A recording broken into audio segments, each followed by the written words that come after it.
Assalamualaikum warahmatullahi wabarakatuh. Kembali lagi dengan saya Nurul Fajar dengan nomor 1705660 dari kelas Teknik Informatika Sabta. Di video kali ini saya akan menjelaskan UTS Bahasa Arab yang dimana soal nomor pertama itu adalah baca dan tulis kembali teks berbahasa Arab dengan baik dan benar. Nah, kita mendapatkan teks sesuai dengan nomor urut absen. Di sini saya mendapatkan absen urut 16, jadi saya akan membacakan teks nomor 16 yang berbunyi Bismillahirrahmanirrahim. Wa tajib sholatu alal muslim bisin ya bulu walakinahu yakunu usulaha wa huwa bisabi'ah min umri wa idha amala muslim hada rukna utubir rafi'an au asian kama la yujuzu lil muslim man yatruka sholata ajisan au kasala. Nah, ini untuk tulisnya saya sudah menulis. Lanjut ke soal nomor 2, yaitu ada jelaskan atau terjemahkan setiap kosakata dalam teks tersebut. Jadi kita harus menerjemahkan setiap kosakatanya, dan menganalisis setiap kata yang ada di dalam teks tadi berdasarkan huruf qawaid, yaitu yang dimana ada isim, fi'il, dan haraf. Nah, sebelumnya di sini saya sudah menganalisis yang mana isim, fi'il, dan haraf. Intinya isim itu memiliki ciri alif lam, memiliki ciri alif lam, sebuah nama atau tempat. Nah, buat fi'il itu ada sebuah kata kerja dan haraf itu adalah huruf yang sedikit jumlahnya kayak wa, min, la, yang kayak gitu. Nah, lanjut aja. Kata yang pertama itu ada watajibu yang memiliki arti dan wajib. Di sini memiliki dua qawaid, yaitu ada wa sebagai haraf dan tajibu sebagai fi'il.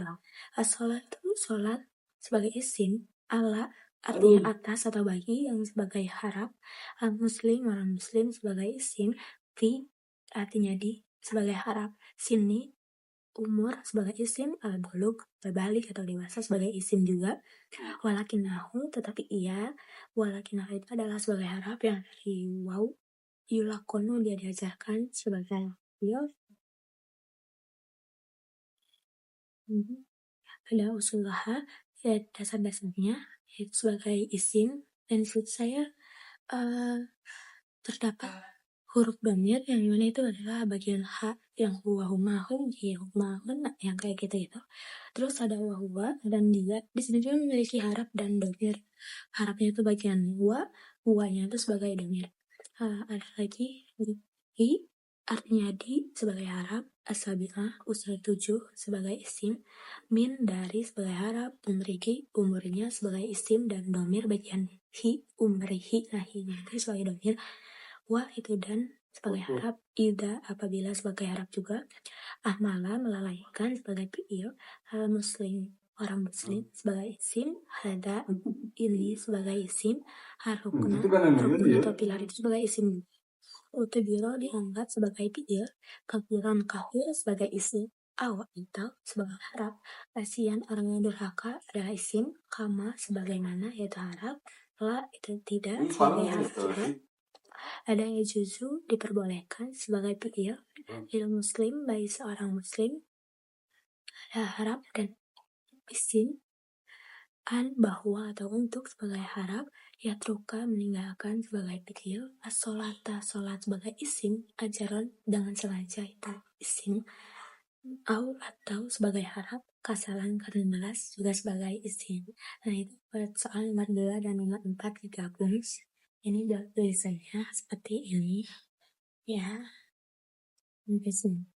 Soal nomor 3 yang dimana itu jelaskan terjemahkan teks dengan baik. Jadi sini aku akan membacakan terjemahnya dari teks yang tadi, teks bahasa Arab tadi, yang berbunyi sholat diwajibkan atas seorang muslim ketika mencapai usia balik. Namun ia diajarkan dasar-dasar sholat sejak berusia 7 tahun. Apabila seorang muslim mengabaikan rukun ini atau rukun sholat ini, maka ia dianggap kafir atau durhaka dan tidak boleh bagi seorang muslim meninggalkan sholat karena sengaja atau karena malas.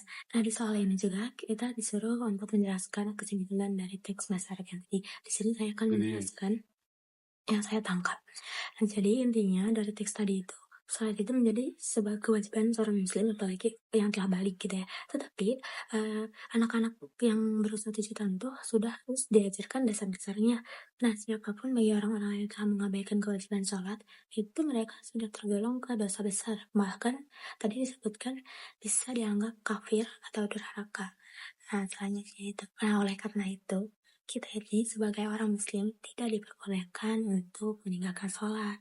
Mau itu dengan rasa malas ataupun sengaja, seperti itu. Sekian dari video kali ini. Terima kasih. Wassalamualaikum warahmatullahi wabarakatuh.